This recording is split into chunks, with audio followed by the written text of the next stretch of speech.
السلام علیکم ورحمۃ اللہ وبرکاتہ۔ محترم ناظرین، امید ہے آپ خیریت سے ہوں گے۔ اللہ پاک تمام امت محمدیہ پر اپنی رحمت فرمائے۔ میں آپ کا طبیب حکیم محمد اسرار ایک نئی ویڈیو کے ساتھ آپ کی خدمت میں حاضر ہوں۔ آج کا جو ہمارا موضوع ہے وہ ہے چھاتی میں جو گلٹیاں بن جاتی ہیں، اس کے متعلق میں بات کر رہا ہوں۔ محترم ناظرین، یہ جسم میں بلغم کی زیادتی کی وجہ سے گلٹیاں بن جاتی ہیں، چربی بڑھ جاتی ہے، تو اس کو ختم کرنے کے لیے بہت ہی آسان، لاجواب، باکمال نسخہ آپ کی خدمت میں پیش کر رہا ہوں۔ آپ اس کو بنائیں، استعمال کریں، بہت جلدی یہ جو چھاتی کی جو گلٹیاں ہیں وہ ہمیشہ کے لیے ٹھیک ہو جائیں گی۔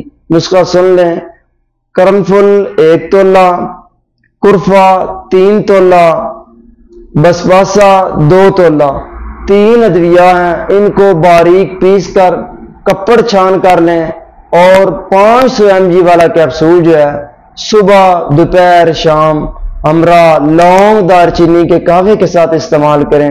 انشاءاللہ تعالی جسم کی جو رطوبات ہیں وہ انشاءاللہ نارمل ہو جائیں گی، اور اس کے علاوہ یہ سستی، کاہلی، جسم کے اوپر جو چربی جو بڑھ رہی ہے، فیٹ بڑھ رہا ہے، اور پستانوں کی گلٹیوں کو ختم کرنے کے لیے خصوصاً مردوں میں یہ بہت ہی لاجواب، باکمال چیز ہے۔ اس کو بنائیں اور ہمیں دعاؤں میں یاد رکھیں۔ السلام علیکم ورحمۃ اللہ وبرکاتہ۔